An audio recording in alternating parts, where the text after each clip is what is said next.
Now I light the match and watch it all burn, because things are about to get very messy in From Season 5. Victor was right. We should have never pulled out that tree. Our final weekly episode recap, analysis, and deep dive into From Season 4, Episode 10, If a Tree Falls in the Forest. There will be spoilers. The Season 4 finale completely reshapes the future of Fromville forever. We're going to start with covering the main events, then we're going to move on to the recap and analysis, followed by some theories at the end of the video, as Jade and Tabitha recover the remains, and as the faraway bottle tree is uprooted and removed, Sophia's plan to sabotage the ladder completely unravels Boyd's mission, trapping Tabitha and Jade down in the caves with the monsters. And daytime instantly turns into night, which sends an earthquake, leaving our heroes both below ground and above ground fighting for their lives. As chaos begins to erupt all over, Victor is panicking. Fatima senses her son Smiley, who enters the clinic and takes Marielle's life.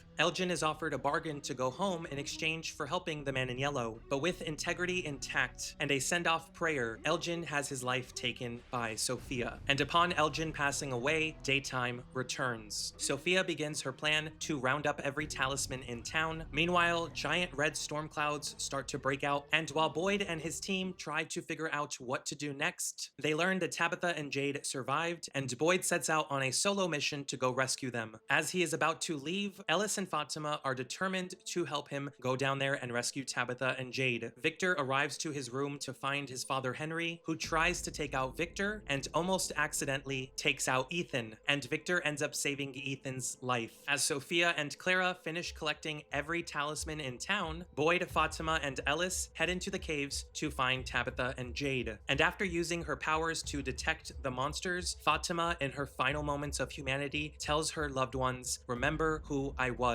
then transforms into one of the monsters. In the final moments of this season, we see the man in Sophia and the boy in white walking together in the forest. As they arrive at another faraway tree, the boy in white tells Sophia that now they have the bones, and Sophia tells him that they will see who's going to win, as now the tree is uprooted and was likely the main key to going home. But we find out that the man in yellow and the boy in white have been playing this game over and over again. And as the chapter of From Season 4 comes to an end, Sophia takes all the talismans and throws them into a faraway tree, which means that now in Season 5, no main character, no background character, no one in Fromville will ever be safe again. My name is Mordecai. I love all things From, and I would like to thank the FROMily for tuning in to every single weekly recap, every analysis, and every theory over the last 11 weeks on my channel. You guys are amazing, and you make covering this show so much more special, and I'm going to miss you guys until we have our weekly recaps in 2027. Please drop the name of your favorite character in From Season 4 down in the comments below. Let's break down the last episode of From Season 4 one final time. Things are never going to be the same again. After Jade and Tabitha find the bones, the monsters begin to taunt them. Tabitha tells him that they should start signaling the others so that they can uproot the tree and throw down the ladder, but then Jade reveals that the bones were never going to protect them at all, and that he lied to Boyd to convince Boyd and the others to let them go down there alone. He makes a plea to Tabitha that if he has to sacrifice his own life in order to save her and her kids and break the cycle, he is willing to do that. Because it's what Tabitha deserves after everything that they have been through together, and that he was glad that if he had to be stuck with anyone through all these reincarnations, that he was really happy that it was Tabitha. Upon sending the signal to remove the tree and throw the ladder, he tells Tabitha that he will hold off the monsters as long as possible. But Tabitha's not ready to give up on Jade, and she says that there has to be another way for both of them to get out of there. So right here, Jade has always been very self-centered, very cynical, very much ego-driven, and I really think that in this part of the episode and in the story in general, we're seeing a Jade who is being selfless, and that is something that we have never seen with his character before. The fact that he is finally showing respect and appreciation to Tabitha, and that he is choosing to sacrifice himself, shows that Jade is being selfless for the first time. And I think at the same time, Tabitha saying that there has to be another way, and even being frustrated that she was lied to about the bones, is a big indicator that Jade has also grown on her, and she regrets the things that she told him in the barn earlier this season. As Boyd and the others above ground get the signal and begin to uproot the faraway bottle tree, the moment daylight breaks and the enclosure of the cave is opened, the monsters break down the tarp, throw the talisman, and start to approach Jade and Tabitha. This confirms to us as the viewers the talismans do work, and that it was only because the tree opened up the space in the cave that allowed the monsters to come through. As the cowboy monster approaches, he tells Jade and Tabitha it's nice to be all together again, which is a clue indicator that the cowboy monster and the others were the original parents from 1506 that made the sacrifice for immortality. As Boyd and his team above ground throw down the rope ladder, Tabitha and Jade are worried that this will be the final moments of their life. But the monsters step into the sunlight and are instantly turned off to moving forward, which also confirms to us that unlike the man in yellow, we now know that the monsters in the caves truly cannot walk during the daytime. As Tabitha goes with the bones heading up the ladder, making it almost out to the top, the part of the rope ladder where Sophia cut begins to unravel, and Tabitha and the bones are sent spiraling down back into the cave. But as Boyd and the others above ground are trying to figure out what to do next to help Jade and Tabitha, the middle of the day turns to instant midnight. So it appears that uprooting the bottle tree has tampered with the day and night cycles. And now the monsters below ground and above ground make their way towards all of our heroes. But just as the three monsters in the cave are about to get Tabitha and Jade, an earthquake erupts, stopping them from moving forward and breaking open an exit for Tabitha and Jade to escape through. Now, I'm really curious here if was that the actual consequences of removing the bottle tree, or was it a result of getting the bones out of there and finally trying to escape with them? Because that now means that Boyd and Jade never really needed a plan, because it was always going to be that whether the tree was taken out or not, it could be possible that the bones were always going to protect Tabitha and Jade in the sense of causing an earthquake and providing an exit for them to escape. But how were Jade, Tabitha, and Boyd supposed to know that that was going to happen? Because it could be the case that the earthquake is just a result of the tree being uprooted, and that if it wasn't removed, that the exit would have never opened for them. Meanwhile, Victor is still locked in the sheriff's station cell, and he is panicking. Lights are falling, everything in Fromville is shaking, and as Kenny sets Victor free and they hold themselves in the threshold of the doorway, Victor yells at Kenny, "I told you this would happen. Why didn't you believe me? I told you not to remove the tree." And you can tell that Kenny instantly regretted agreeing with Boyd about this. As Tabitha and Jade are on the run from the monsters in the cave, Boyd and the others try to get in communication with them, but have no luck. And the monsters are slowly approaching his group from the forest, but everyone is hanging on Boyd's decision for him to tell them their next move. And as the monsters get closer to his group, Patty begins to spiral out of control. She doesn't know what to do. The others start to load into the cars to escape the forest and the monsters. Meanwhile, Tabitha and Jade continue down this cavern that eventually leads them to a dead end with a fenced-in exit, which is likely the same spot where the Ankui children were held all those years ago, because the children were born in the dark and the children were taken in the dark. However, because of these earthquakes, the cowboy monster is cut off from the cave and Tabitha and Jade are trapped in this chamber alone. Thankfully, at the moment they're safe from the other monsters, but they themselves have no way of getting out,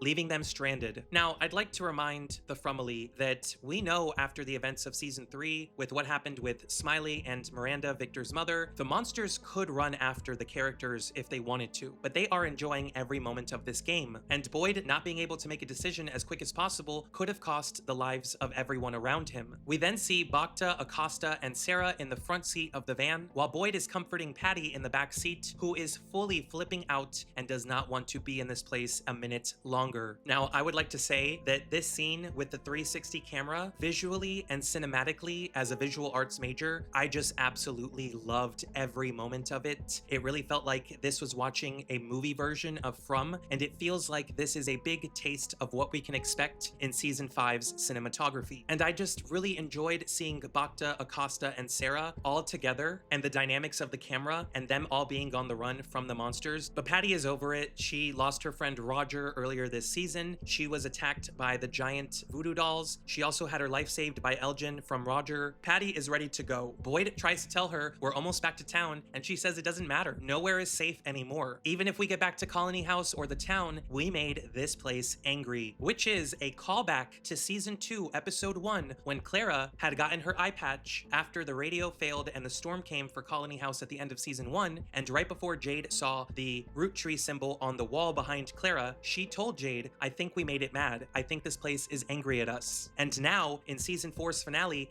Patty is saying the same thing. And unfortunately, as Boyd leans forward to see the road ahead, Patty reaches for his pistol and tries to attempt to take her own life. But in the struggle with Boyd to get it out of her hands, she ends up breaking the window of the van, which means that the monsters can get in. And we see one of the old man monsters running at the car and jumping at the side of the window, trying to get in and grab Patty. And Bacta, Acosta, Patty, and Boyd are all safe for now. This was one of my absolute favorite scenes, and I truly hope that we see more dynamic cinematography like this in the 5th and final season of the show. After the earthquake, Marielle and Fatima are tidying up at the clinic. Fatima is worried about everyone in the forest, and Marielle is rather calm. And that's when Fatima starts to realize that Marielle knows something that Fatima doesn't. Fatima is worried, and she's like, what happened to the daytime? How is it nighttime all of a sudden? And I think that when it comes to the eclipse theory and Miranda and Victor in the 1970s, it could be that something similar happened, causing a eclipse-like or cycle breaking of day and night, just like what we saw in this episode, and that could be how the man in yellow was able to take out everyone in town when Victor was a kid. Fatima begins to get angry with Marielle and knows that her and the others are keeping something from her, yes, because they know that she is likely turning into a monster and that clinically she shouldn't be alive right now, but they have been hiding that from her. This is when Fatima senses her son Smiley approaching the clinic. Fatima and Marielle are thinking that the talisman is still hung up by the door, but then they realize that it actually broke and fell off during the earthquake, and Marielle tries to reach for it, but unfortunately, Marielle gets it too late. Smiley opens the door and makes his way towards Marielle and Fatima, and in her final moments of life,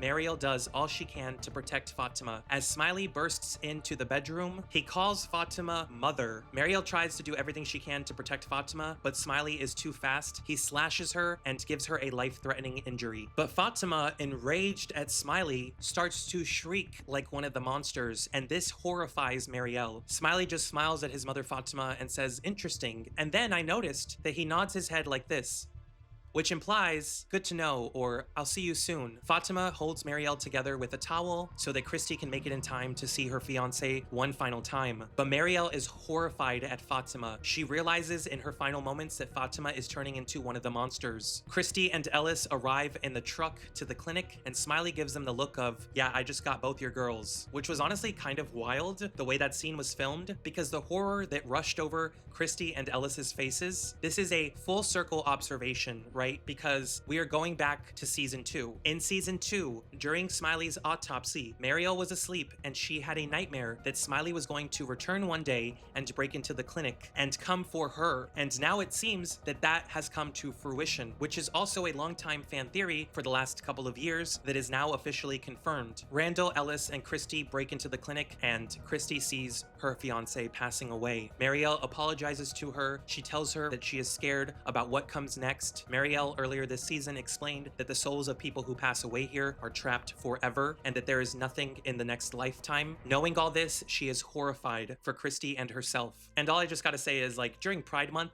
that's how they're gonna end this relationship between these two characters. That's really wild. But it was a scene that brought me to tears because Kristi has done so much for people in this place, and now she lost the person that she loves most in this world. With her final breaths, Marielle asks Kristi for a goodbye kiss, and upon them kissing, Marielle passes away. Fatima arrives with the medical bag, but it is too late. And Fatima, Ellis, and Randall look on in pain as they realize that their friend is now gone. At the diner, Elgen is offered a bargain to go home by the man and Sophia. And there is an interesting observation that I'd like to point out because Sophia tells Elgen she can make a bargain with him to go home just like she did with Clara, and that pretty soon all of this will feel like a bad dream that fades away little by little. My theory here, if Clara does get to go home in season 5, is it going to resemble the spell that Sophia put Henry under? Is it that Sophia, the man in yellow, actually has victims hidden somewhere in Fromville, thinking that they're home, but they're actually just trapped there and in a false reality? They're just stuck in permanent dreams that feel like they made it back home, but they're not. Because it's clear that the man in yellow doesn't want anyone to go home at all, maybe except for Jade and Tabitha. But by now, Elgen finally seems to have wised up, and it is clear that he regrets deeply showing Sophia the photo. Elgen tries to look at Clara Clara for comfort, and Sophia says, "Don't look at her, look at me. The man in yellow is not having it. He is the one in control." Elgen even tries to escape when Sophia turns her back as she explains that the reason it's nighttime in the middle of the day is because they're getting close to the end, and that things at the end get very messy. Clara stops Elgen from leaving the diner and looks at him like, "What are you doing? There's no way out of this. This is it." And this is where we see the true authority the man in yellow has in this place. They ask Elgen, "Where do you think you're going? There's nowhere to go, there is nowhere to hide," and backs him into a corner into the storage area of the diner. Sophia gives Elgen one more chance to make a bargain with her and help her in season 5 trick the others, but Elgen decides to pray. And with the prayers of his final words, Sophia says, "You people and your prayers," and squeezes Elgen's hands tight. And this sends Elgen falling to the ground, and as Sophia clenches tight, daytime returns to the town. I just have to say, it was really good to see Elgen going out with some integrity. He was scared, he was fearing for his life, and his final answer was to say a prayer. While I am still researching what specific prayer that was to form some theories, if he will come back to be a ghost in season 5, it is possible that Sophia could use Elgen. Now that we know that she can turn into people who have passed away in Fromville, Sophia could pretend to be Elgen in season 5 and cause even more chaos. And she tells Clara to dispose of the remains. And I kind of liked the little attitude that Sophia threw Clara, because Clara was like, "Well, how do I do that?" And Sophia's like, "That's not my problem." But as Clara wonders what happens next, Sophia grabs the talisman off the diner door and says, "Now I light a match and watch it all burn. I'll see you soon, Clara." Going into season 5, it is uncertain if Sophia will return to continue to trick the people in town, but I do think that since Clara survives this season, it could be likely that she will be manipulated more and more by Sophia to continue tricking and messing with the characters in the final season. After the earthquake ends, Henry is trying to clean up his and Victor's bedroom. He is still questioning how this can be a real place. I did also notice an interesting observation. When Henry is looking out the window right before Donna walks into the bedroom, there is a Victor drawing that we have never seen before, and it looks like a giant yellow-eyed black evil entity consuming a house on the top of the world. And I don't know what that means, but it is an interesting clue as we head into the 5th season. I love Donna, but she is absolutely over it. She tells Henry that that has never happened before. It's never just become nighttime. There's never been earthquakes here. She kind of brushes off Henry's speculations and tells him that he should go check on Victor at the sheriff's station. And I just have to ponder, Donna, why would you encourage this man? Because then, magically, Henry looks at Victor's peach can on the floor and finds the bullets that were once held in the pistol that Victor had in season 1 and season 2 in his lunchbox. He asks Donna about this, and she tells him that Boyd took it away from Victor and keeps it hidden at the sheriff's station. Again, Donna, you do not know what you are doing, girl.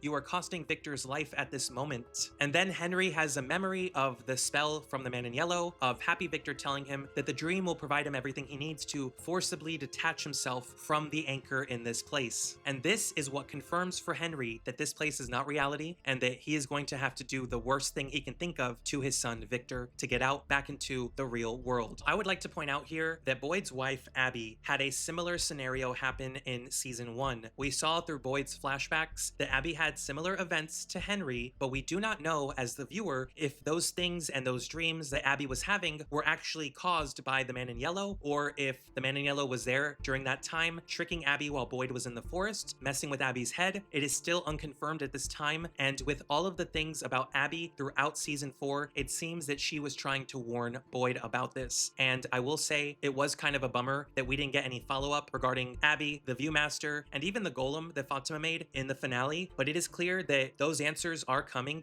in season 5, and we'll know more about what Abby meant back then, or at least what she actually went through, because I truly need to know in season 5, was it that the man in yellow convinced Abby of the same thing Henry was convinced of, or did Abby just do all that stuff on her own? As Henry makes his way to the sheriff's station, Boyd arrives at the clinic to find Randall. And Randall is a tough guy. He is one of the toughest characters on the show. He had a little bit of a mental break at the end of season 3, and Marielle was the one who has been a friend to him since his first week in town. She has been there for Randall, supporting him, and saved his life a couple of times. It broke my heart to see Randall sitting outside of the clinic in pain and dealing with the loss of his friend Marielle, especially because in season 2, they were two of the characters who underwent the curse of the music box. Boyd asks Randall what happens, but Randall clearly resents Boyd for bringing Kristi to the tree instead of allowing her to have stayed at the clinic to protect Marielle. So Randall doesn't say anything to Boyd. He lets him find out the hard way. Fatima and Ellis are discussing what took place, but we can see clearly that Fatima is lying to her husband about what actually happened, because it's my observation she didn't tell him that she was shrieking like a monster, that Marielle was afraid of her. All she said was that Marielle was trying to defend her, and then Smiley took Marielle's life. And as Ellis tries to dig deeper and ask Fatima more questions, she just continues to lie to him. And you can tell this is the moment where Fatima is showing us as the viewers that she is accepting that she has to go with the monsters. And there's kind of a parallel here between Jade and Fatima. They're not people that want to be dishonest. In fact, Fatima is one of the kindest and most honest people in Fromville. But she knows that just like Jade knew, they had to lie to convince their loved ones to go down into the caves to save someone or something. She knows that if she tells them the truth, Boyd and Ellis will not allow her to go down there with them. As Boyd arrives, he still has no clue about what has happened to Marielle, and as Boyd knocks at the door, Kristi is there holding her fiance, just absolutely in shock and traumatized. Kristi, who is like a daughter to him in this place, Kristi has no words. She is devastated. She is broken. This place might have won against her, and all Boyd can do is hold her like a father would hold his daughter and just be there for her. Sorry, this was a really hard part of the episode to talk about because I just thought of if I was there with my partner and that happened to him. You know, I know that there are a lot of people that watch the show that don't really understand or care to know about LGBTQ people, but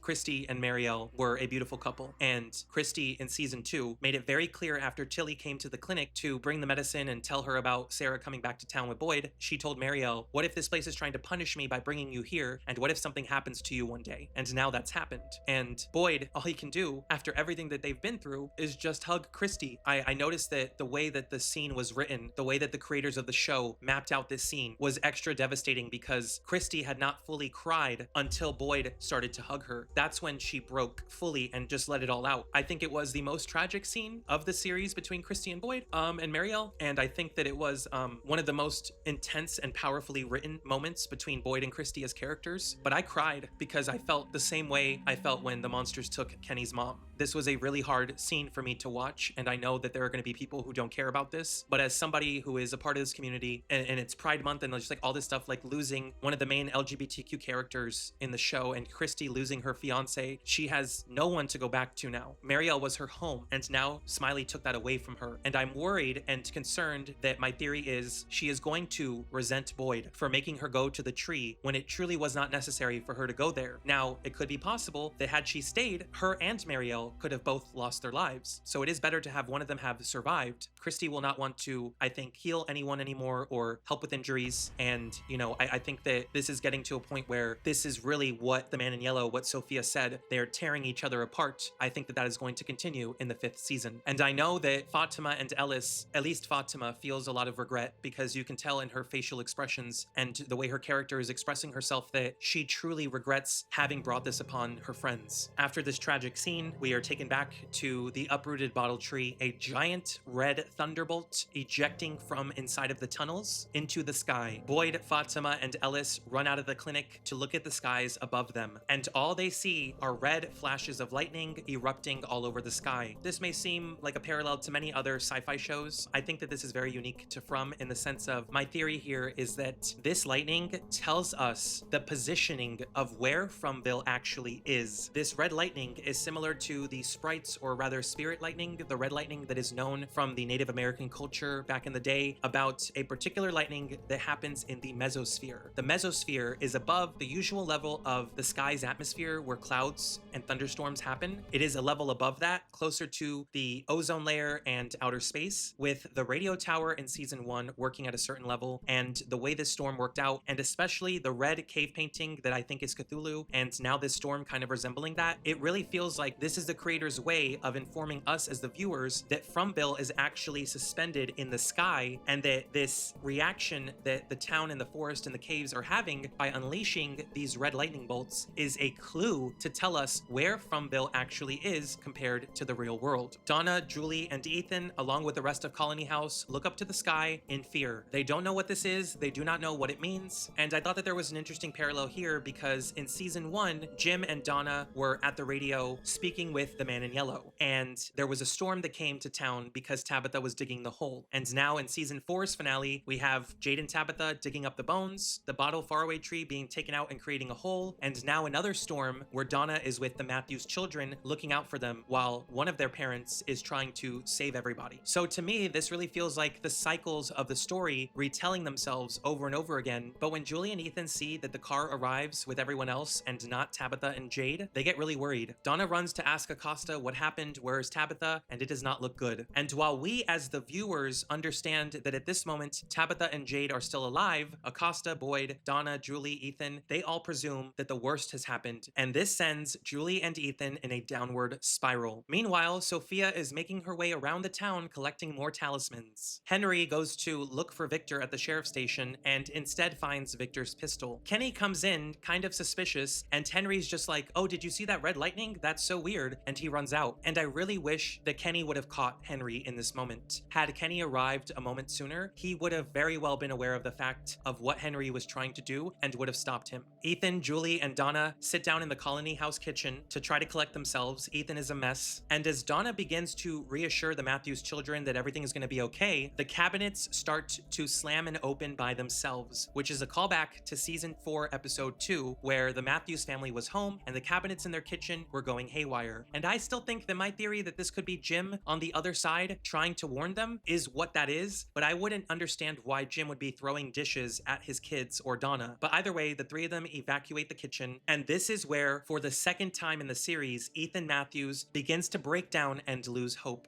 And Donna is still recovering. All she can do is sadly look on at the Matthews children, and she told Tabitha that she would protect her and the kids, and thankfully Tabitha will hopefully make it back to them in season 5, but for the most part, Donna can't really do much or say much, and I don't think or understand at this point how anyone in the fandom can assume that Donna is still suspicious after this moment. Now Ethan begins to tell Julie, Mom has to come back, she promised, she said that she was gonna get us home, and now she's gone, and soon Julie, you'll be gone too, and everyone here is going to pass away, and I'm going to be all alone. I would like to point out something very interesting about what Julie says next. As she is consoling Ethan, she tells him that she's not going to let him be alone here, that he is never going to be alone here. And that is something that we have seen Tabitha tell Julie at the end of season 3. That is something that we have seen Kristi tell Kenny at the beginning of season 3. That is something that Tabitha told Victor and Ethan earlier this season. It is a phrase that has been repeated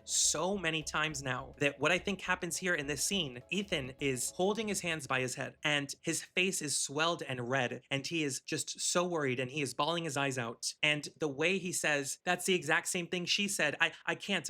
You can kind of see that Ethan is understanding the cycles of reality and the duality of these phrases being repeated, falling in on themselves. And it's almost like it's breaking Ethan's mind and that he is confirming to himself that this is how he's going to end up just like Victor. And I just truly have to commend Simon for his acting here. For being a young child, this was a brilliant performance. And I really just, my heart went out to Ethan. And I know Julie's going to try to do her best because she's already unfortunately used to taking care of her brother in substitution for her parents, especially after what happened to Thomas before the family ever came to town. As Boyd arrives, he has something interesting to tell Kenny. Victor was right. We should have never pulled out that tree. I think that this can confirm that we can now trust Victor and the boy in white, and that the boy in white is actually trying to help everybody, that he is not an evil entity, that he actually wants them to get out. And if this doesn't confirm it, the end of the episode's cliffhanger sure does. As Boyd is putting on a change of clothes and Kenny's wondering what they do next, Acosta and Sarah barge in, and Acosta is ready to go back for the bones. Even though they think that Tabitha and Jade are gone, she is determined to use the bones to get out of this place. But Boyd tells her that even if they do that and risk their lives, that Tabitha and Jade were the only ones that knew what to properly do with the bones. And Acosta and Boyd, for the first time, are fully trying to work together as leaders, and she is determined to believe in this place now. She has the conviction, she understands that things here are not reality, and that Tabitha and Jade's reincarnations, the bones, all of it is true, and now she is set on going to find a way out. But Boyd asks her, how do we move forward? As Boyd grows frustrated, he yells, we just made the sun go down in the middle of the day, we tore a hole in the sky and there's red lightning, who even knows what that means? Which leaves us a whole big theory for season 5. But Sarah, as Boyd is yelling, notices a message in Morse code coming through on the radio. And this tells our heroes that Tabitha and Jade are still alive.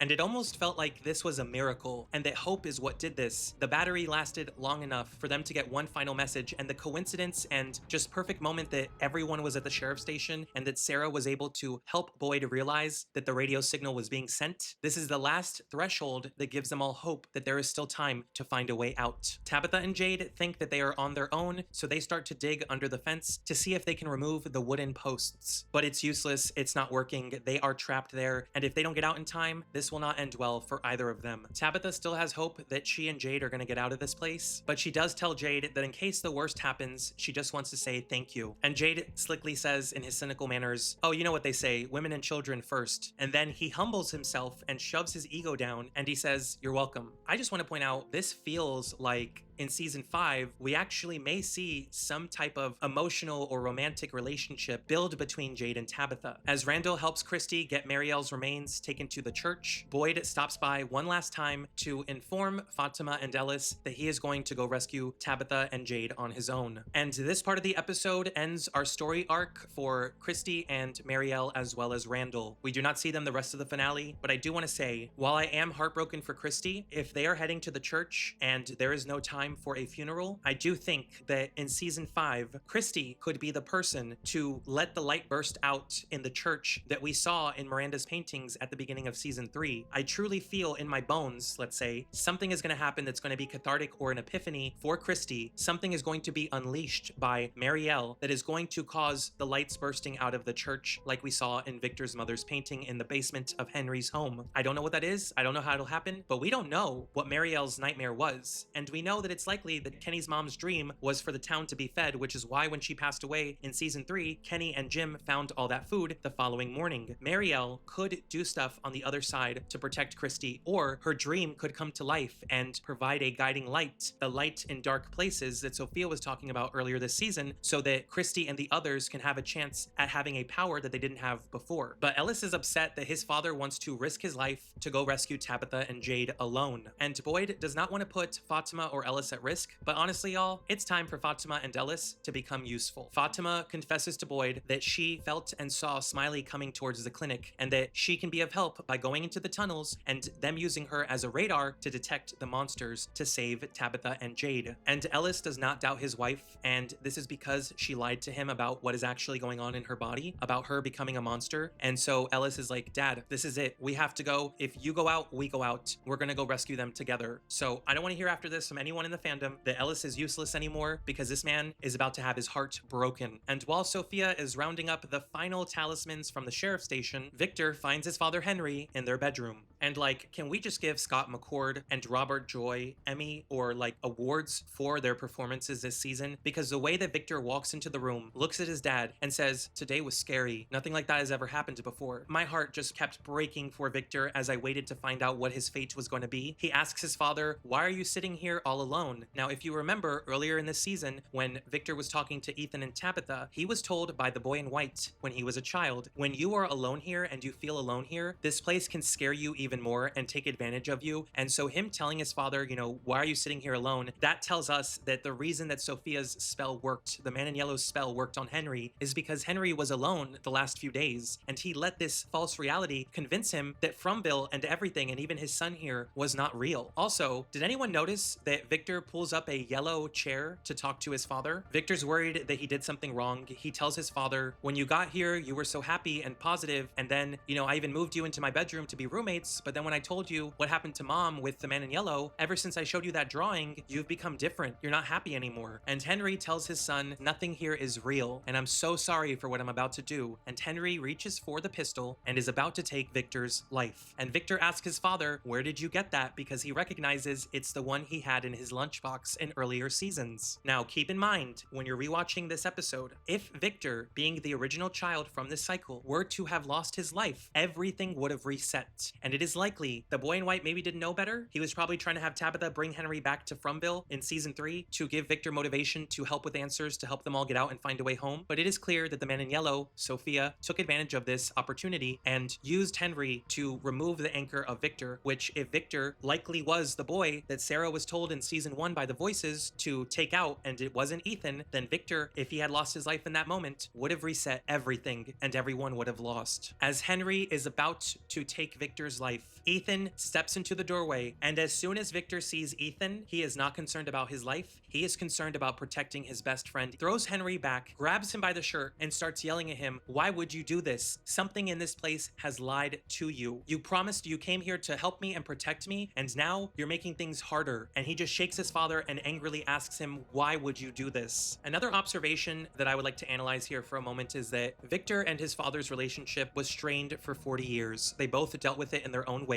We know from even the theme song of this show that the relationship between fathers and sons, parents in general and their children, are very important to the storyline, right? So we have the relationship between Boyd and Ellis. We have the relationship between Jim, Tabitha, and the Matthews children. We have the relationship between Victor and Henry. And now that relationship is forever damaged. And I think that that is showing us the effects of what children and parents are put through in Fromville and how this place turns them against each other. And I'm really curious to see what happens next for Victor and Henry, as well as Ethan, going into season 5, because it is very likely that once Tabitha, Donna, and everyone else find out that Henry tried to take Ethan and Victor's lives, that they're going to lock Henry up. He is a big risk. And also, we don't get to see Eloise in the finale. We don't know what she looks like. We don't know still why Miranda was driving Christopher's car a few episodes ago in the flashback, why Eloise's drawings ended up in Christopher's car and not Miranda's car, why Victor forgot his sister all those years ago, why the Star Magic Motel sign was gone. Again, I'm really thinking that either the memories were reset or that the water was maybe making their memories fade away because Sarah forgot her memories too. And I'm wondering if we'll see more of that and more of Christopher and Miranda's story in season 5, because there is still a lot of mystery remaining with that as well. Sophia rounds up the last talisman from the bar, and Clara meets her out front, and Sophia asks her, "Is that all of them?" Clara says yes. However, I have a theory about that, because the man in Sophia calls Clara a good girl for helping her, and the fact that she had to get rid of Elgen and that was her friend, her only friend here basically, I think that Sophia has revealed to Clara now, Sophia's just going to keep using Clara and not actually take her home. Clara rounded up all the talismans from Colony House except maybe 1 or 2, and I think that there is an opportunity that she likely did not take the talisman from the basement door of Colony House. I think Sophia only has 10 of the 12 talismans. We know that there are 12. She did not get the one in the caves that the monsters threw to the ground from the tarp. There's still a talisman down there, which likely nobody's gonna go back for. But if they are able to keep a talisman in Colony House with the door, then Colony House might be the final fortress in season 5. And Clara might just risk it all and tell them the truth that she was working with the man in yellow since almost day 1 in town. The man in yellow doesn't know everything. The man in yellow pretends that he knows everything, but asking Clara, "Is this all of them?" If you're this super powerful evil entity and you know all these things that happen, wouldn't you for certain know that Clara got all the talismans? Wouldn't you be able to tell if Clara was lying? No. I think that Clara left 1 or 2 talismans behind, and that in season 5, we will see that Clara comes through and saves the day by allowing them to protect themselves inside a Colony House. They still have the dolls that are coming too, possibly in season 5, the monsters, all these other things, right? Because no one's going to be safe in season 5 now that the talismans are gone. Colony House is going to be the final stand, and I really wonder if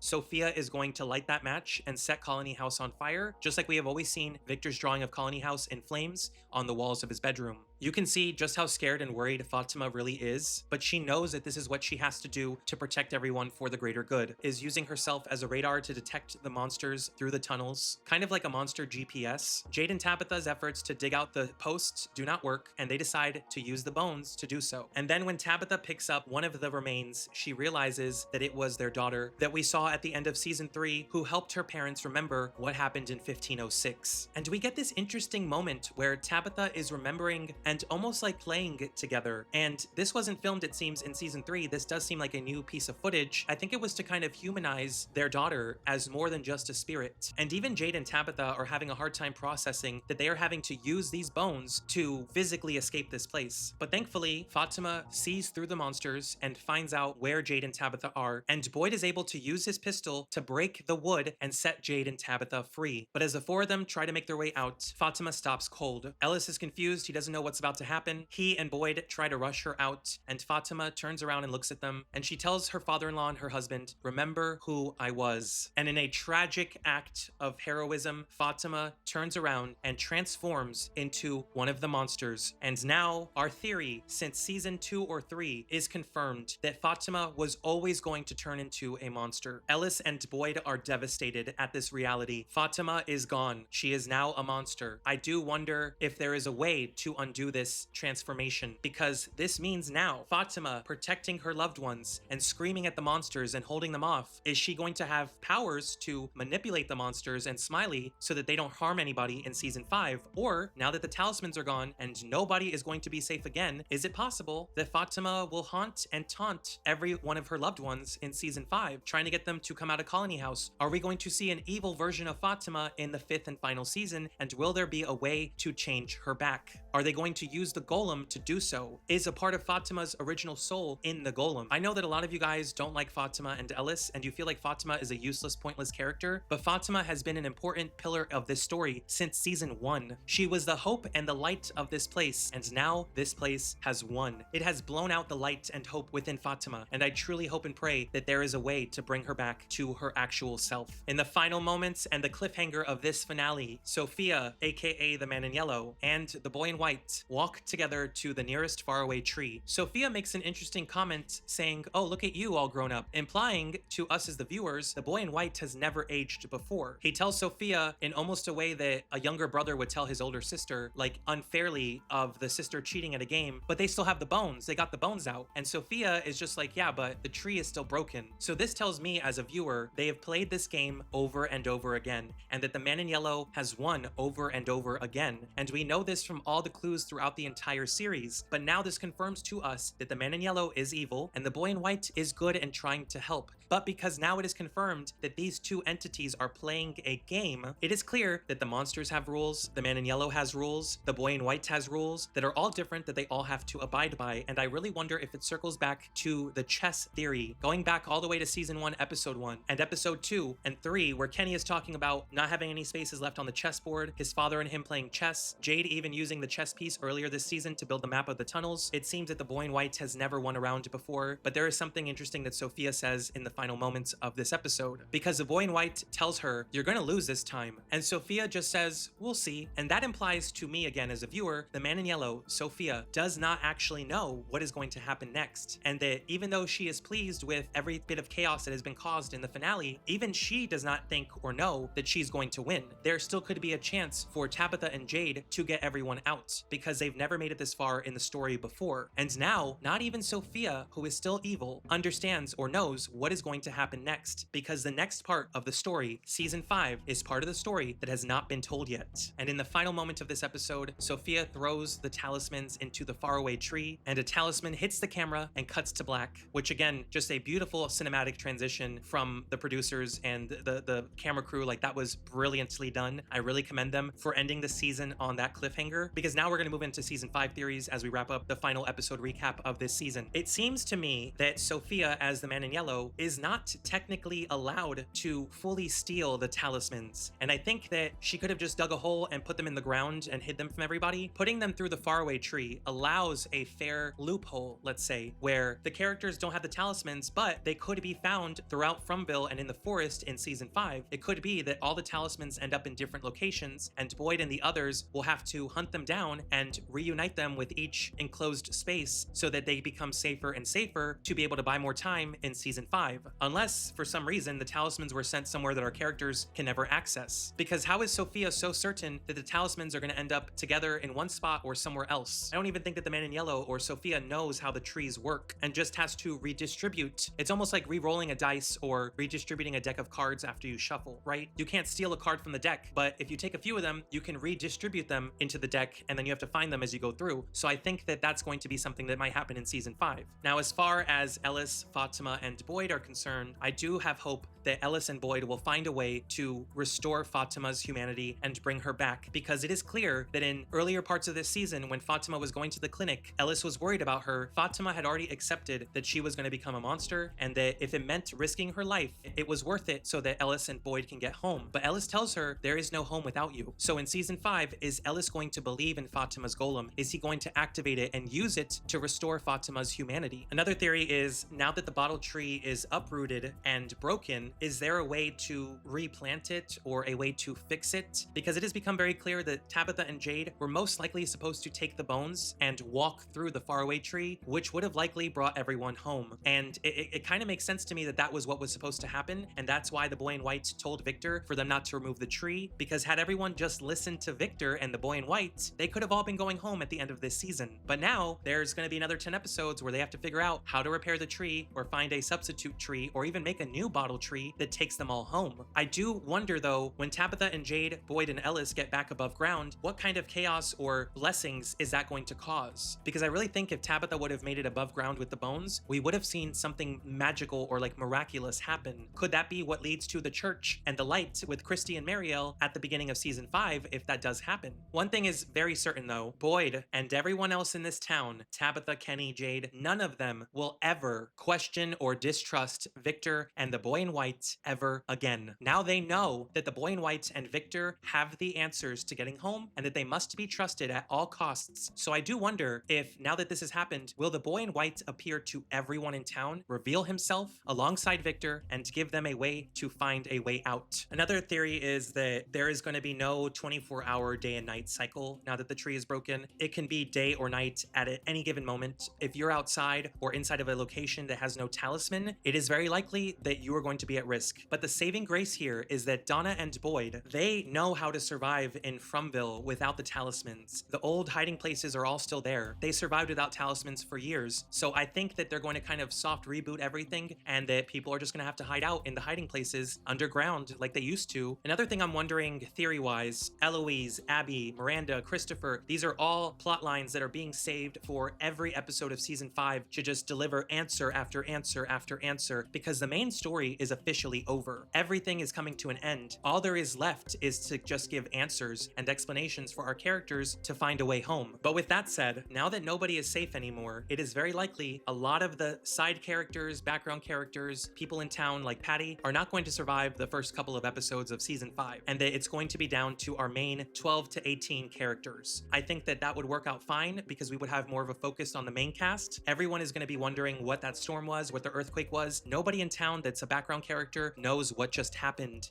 And Patty is going to go back and say, this plan didn't work. Boyd is a liar, like she called him earlier in the episode. That right there is going to break the town's trust. They could try to go after Tabitha and Jade as well. And I really still think that the red storm clouds were telling us the exact location in the mesosphere where From is. The place was having an allergic reaction to the tree being broken because the tree was clearly the anchor keeping the cycles of day and night in place. Everyone in town is afraid, and I don't think with the way the last 2 seasons have gone, the first 2 episodes of season 5 are going to be slow. I think that they are going to be even more chaotic than what we just saw, and I don't think that the chaos that's caused by what just happened is going to come to an end at all. I think things are just going to continue to unravel and fall apart all through season 5 while the characters just make their way forward and start losing people left and right. I thought that this was going to be the moment where Julie story walked to the beginning of season 4, end of season 3, and that is clearly now confirmed to be season 5 Julie that goes back to try to save Jim. So does she do that because Tabitha doesn't make it back to town in time and she story walks at the ruins to go find Jim to try to save him to undo everything that just happened? Because there is still a lot of answers left out about that. Is season 5's intro episode going to start off with leading us through what future Julie was doing that led to the events of the end of season 3 and beginning of season 4 with the Man in Yellow and Jim? And I'm just going to say it now, I'm holding on to my flood theory and the giant spider. I think that Boyd's boat has been given us enough clues, especially with Sophia holding the toy boat before Elgen showed her the photo in the diner. Boyd's boat is in this place, the Lake of Tears is real, and it is the alternative method for them to get out now that the faraway tree is gone. So, because of the drawings that Ethan held up of Victor's in season 1 episode 9, which was also called, I believe, something to do with one of the storms, similar to this episode in season's finale, I think that that is a tie-in. The town is going to flood, the pool is the Lake of Tears still, the Man in Yellow could be the spider, the caves and this is a spider web system, you know, the pool is the loop backwards, and the Lake of Tears has always been there, that Jim was indeed a story walker or an alternative reality version of Jim that came to give Ethan this answer, and that since the answers to the end are at the beginning, why would we expect that answer to be given to us in a season that's not the final season? It's all going to come to full light in season 5. So it is very likely that season 5 is going to end with the flood, the spider, and Boyd's boat showing up and taking all of the main characters home, and possibly finally vanquishing Fromville. Because if that's not what happens, then the worst case scenario is that everyone is a goner in season 5 and Ethan becomes the new Victor and ends up all alone. But I am really thankful that did not happen this season. It could still be possible next season. We don't know if the boy in white or the Man in Yellow, Sophia, is going to win. And FROMily, this honestly was, I think, the best season finale of the whole series, setting us up for nonstop action and answers into season 5. I want to know what you guys thought about the From season 4 finale down in in the comments below. And, you know, I really just think that this was one of the best seasons of From. I really hope you guys enjoyed it as much as I did. I cannot wait to find new clues and new theories, rewatching every episode of every season over the next few weeks. We still have a couple weeks of From to talk about while we round everything up that happened this season, and there will be other theories and videos going out over the next couple of weeks as well about the characters and what they went through. Thank you guys so much for tuning in every week for the last 11 weeks for From Season 4 on my channels. You guys in the FROMily make this all the worthwhile, and I'm so thankful for you guys. I cannot wait for us to get to Season 5 next year and finally get those answers. So thank you guys in the FROMily for joining me one final time to break down the final episode of From Season 4. We will continue our weekly episode recaps in 2027. There's only 1 year left, and I'm hoping that production starts in July so that filming can begin soon, and then we get Season 5 in either April, May, or June next year. And there are going to be plenty of theories and mysteries to go over as we approach the final season of the series.